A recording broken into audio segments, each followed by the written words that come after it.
Di antara pandangan beliau ialah mengemukakan 13 sifat yang wajib bagi Allah Ta'ala secara tafsir. Beliau mengemukakan 13 sifat, bukan 20, 13. 13 sifat dengan huraian sebagai contoh sifat bagi Allah Ta'ala. Iaitulah wujud, qidam, baqa, mukhalafatuhu ta'ala lil hawadith, qiyamuhu binafsih, wahdaniyah, qudrah, iradah, ilmu, hayah, samu', basar dan kalam. Ini mazhab Asy'ariyah, Abul Hasan Al-Asy'ari. Di mana kaunuhu wahidan, kaunuhu qadiran, kaunuhu muridan, ini tak ada. Abul Hasan Al-Asy'ari tidak membilangkan. Itu bukan sifat. Ma'nawiyah bukan sifat, kata Abul Hasan Al-Asy'ari. Abu Mansur Al-Maturidi mengatakan ma'nawiyah juga adalah sifat. Maka jadi 20. Ini khilaf di antara Asy'ariyah dengan Maturidiyah. Dua-dua mazhab ini adalah di kalangan ahli sunnah wal jamaah.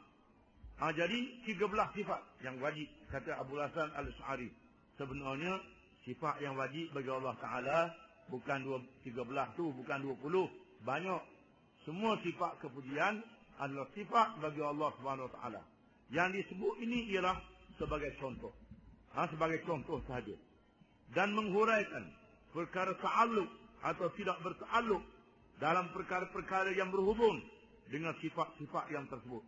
Dan huraian-huraian yang lain berhubung dengan beriman kepada rukun-rukun iman. Ini pandangan Abul Hasan Al-Asy'ari. Yang pandangan ini tersebar di negeri kita. Ada negeri kita termasuklah di Malaysia, di Indonesia, di India, di Pakistan, di Mesir, di Syria, di seluruh kebanyakan negeri umat Islam menganut mazhab Asy'ariyah ataupun mazhab Maturidiyah. Aliran Asy'ariyah ini berkembang dengan pesatnya di Iraq, kemudian di Mesir. Di zaman Salahuddin Al-Ayyubi, di Syria dengan sokongan Nuruddin Zanki, di Maghrib, di Morocco dengan sokongan Abdullah bin Muhammad Sumat, kerajaan Sumat. Kerajaan Sumat di Maghribi, di Turki dengan sokongan kerajaan Osmaniyah, dan di daerah-daerah yang lain. Mazhab ini juga didukung oleh ulama-ulama di kalangan mazhab Hanafi, Maliki, Syafi'i dan Hanbali. Di antara mereka ialah Al-Aspiraini, Al-Qaffal, Al-Jurjani dan lain-lain, sehingga generasi di zaman sekarang menjadi pegangan kepada setengah-setengah ulama dalam mazhab Asy'ariyah. Tajdid atau pembaharuan yang dibawa oleh Abul Hasan Al-Asy'ari dengan mengemukakan hujah akliyah, hujah akal untuk mematahkan Mu'tazilah. Di samping hujah naqliyah daripada Al-Quran dan hadis, Rasulullah sallallahu alaihi wasallam membawa kekuatan kepada golongan ahli sunnah wal jamaah dalam menghadapi arus aliran Mu'tazilah yang pesat berkembang dengan mendapat sokongan dari kalangan khalifah-khalifah kerajaan Abbasiyah. Tetapi pada akhirnya bukan sahaja Mu'tazilah dapat dibendung dengan hujah, tetapi dengan kuasa politik.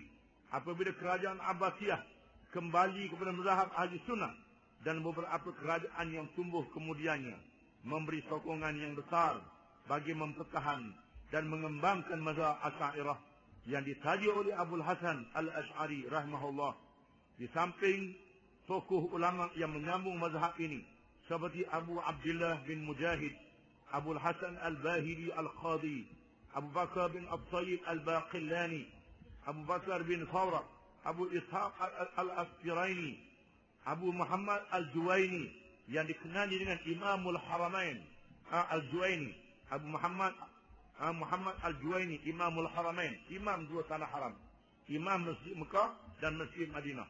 Abu Muzaffar Al-Aspiraini, Imamul Haramain Al-Juwaini, Hujjatul Islam Al-Imam Al-Ghazali dan Al-Imam Fakhruddin Ar-Razi. Imam Abul Hasan Abu Muhammad Al-Juwaini itu lain, Imamul Haramain lain, dua orang yang berlainan ya. Imam Abul Hasan Al-Asy'ari juga telah meninggalkan beberapa buah kitab yang dikarang dan masih tinggal di zaman kita. Di mana Abul Hasan Al-Asy'ari telah mengarang beberapa kitab, dan kitab ini menjadi rojokan sehingga hari ini. Di antaranya ialah Al-Ibanah min Usulid Diyanah. Ini karangan Abu Hasan Al-Asy'ari. Yang ada sehingga hari ini. Di dalam kisah ini beliau menyokong dengan tegahnya akan Al-Imam Ahmad bin Hanbal yang pernah dipenjara dan didiri oleh kerajaan Abbasiyah yang menyokong Mu'tazilah di zamannya.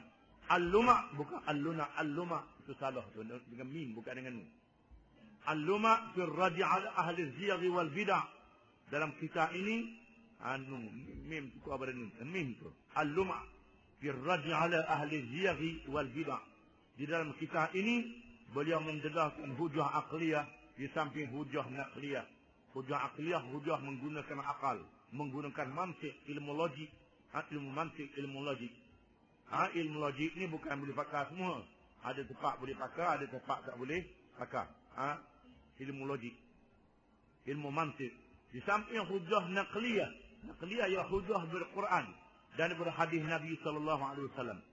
Maqalatul Islamiyyin. Ini kita yang terkenal. Kita ini mendedahkan mazhab-mazhab yang timbul dalam ilmu kalam. Maqalatul Islamiyyin ini mendedahkan mazhab-mazhab yang timbul dalam ilmu kalam.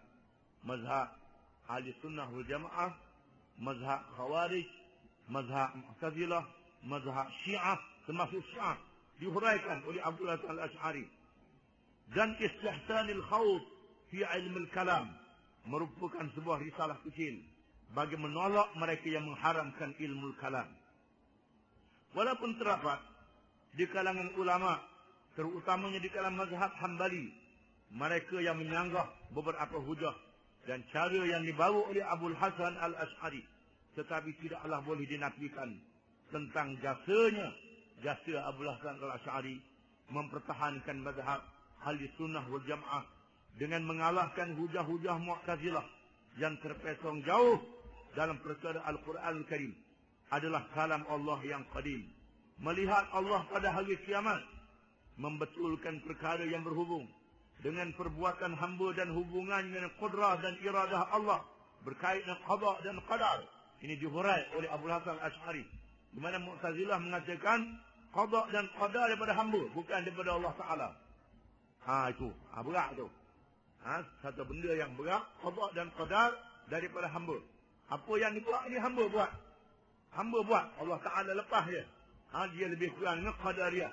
Dan Abdul Hasan Al-Asy'ari telah berhujah dan menolak golongan Mu'tazilah ini. Di samping perkara-perkara yang lain dan menjadi golongan pertama yang menamakan Ahli Sunnah wal Jamaah di tengah-tengah kelahiran berbagai mazhab di zamannya. Di mana Abdul Hasan Al-Asy'ari lah yang menamakan mazhab Ahli Sunnah wal Jamaah. Sebelum ini orang tak kenal Ahli Sunnah wal Jamaah. Untuk nak berlawan dengan Mu'tazilah, iaitulah golongan yang menolak Mu'tazilah, yang menolak Jabariyah, yang menolak Qadariyah, yang menolak Dahriyin, yang menolak Mu'tazilah, ialah golongan Ahli Sunnah wal Jamaah.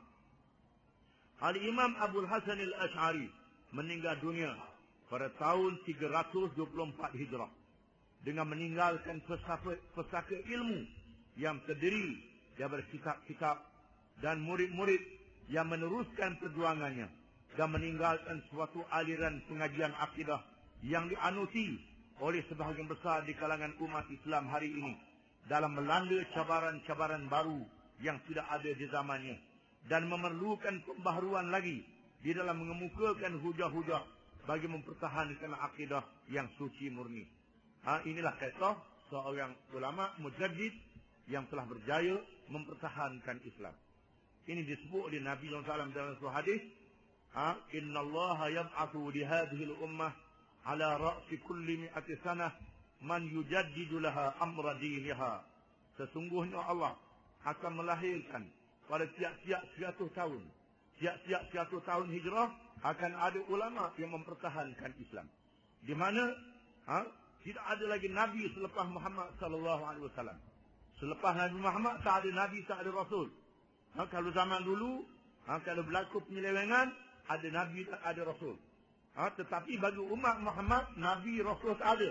Yang ada ialah mujaddid yang akan mempertahankan Islam. Bila berlakunya penyelewengan, Allah Ta'ala melahirkan ulama-ulama mujaddid yang akan mempertahankan akidah yang sebenar, menolak akidah-akidah yang sesat.